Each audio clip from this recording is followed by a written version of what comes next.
Bismillahirrahmanirrahim. Assalamu alaikum wa rahmatullahi wa barakatuh. Urmattуу görermanдар, ugarmanдар, Allah taala barыбызды özünün uyaluvчу, жақын кулдарынан кылган болсун. Сүйүктүү пайгамбарыбыз саллаллаху алейхи ва саллям bir gün сахабаларына мындай dedi. Allah Taala'dan uyalgıla dep sahabalarga пайгамбарыбыз саллаллаху алейхи ва саллям шундай хадис айтты. Анда сахабалар пайгамбарыбыздын бул айткан хадисине "Я Расулалла, biz Kudayga şükür Allah Taala'dan uyalabız" degende Peygamberimiz sallallahu aleyhi ve sellem "Yok" dedi. Men sizler aytып atkan, же болбосо sizler maksat kılgan nersени айтпадым. Balkim andan da terеңирээк nersени айттым. Alдағы bolsa мындай деп 3 nersege özgöçө belgilep aytты. Sүйүктүү Peygamberimiz sallallahu aleyhi ve sellem. Allah Taala'dan çınıgı uyalуу bul mындай болот dedi. Başında жайгашкан мүчөлөрүңдү сактагын. Мындай айтканда көзүңдү, тилиңди, кулагыңды сактагын. Жаман нерселерден, Allah Taala буйруп алган нерселерден сактагын, Allah Taala кайтарган нерселерден сактагын деп бул биринчиси. Экинчиси, чыныгы Allah Taala'dan уялуу бул ичиңди жана ичиңе түшө турган, жей турган нерселерден ичиңди сактагын.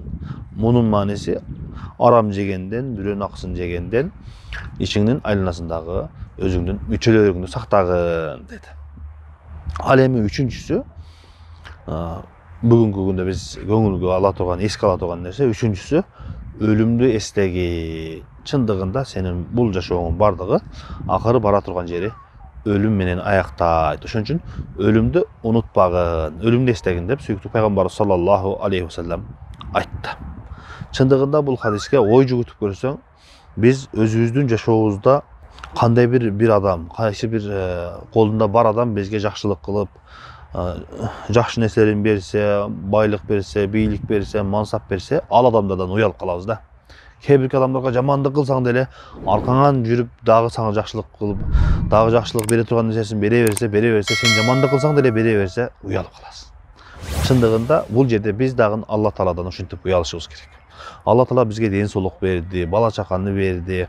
Канчалык кемчиликибиз болсо дагы намазыбызда, закетибизде, орозобузда, адамдар менен болгон мамилебизде, бала чакабыз менен болгон мамилебизде, ата-энебиз менен болгон мамилебизде канчалык кемчиликтер болсо дагы ошого карабастан Allah Taala bizge ден соолук берип, бала чаканы берип, мал дүйнөнү берип, bizge жыргалчылыкты, бакытты берип аткан Allah Taala'dan чындыгында биз уялышыбыз керек экен. Бул нерселердин бардыгы өлүмдү эстөө, же болбосо адамдын аягы өлүм менен бүтөт дегендин мааниси бул дүйнөнүн жашоосун таштап коюу деген эмес.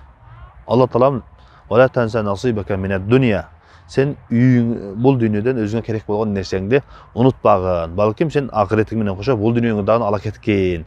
Бирге жүрсүн деп эскертүү берген. Бирок чындыгында бүгүнкү күндө биздин жашообузга карап көрсөк, "Ва танса насибака минал ахира" деген аяттын тетири маанисинде жашап аткандайбыз. О урматтуу паланча, урматтуу Санжар, урматтуу паланча, сен акыреттен боло турган өзүңүн үлүшүңдү унутуп койбо деген мааниде жашап жатабыз. Жашообуздун бардыгы бул дүйнө үчүн гана жашап жаткандайбыз да.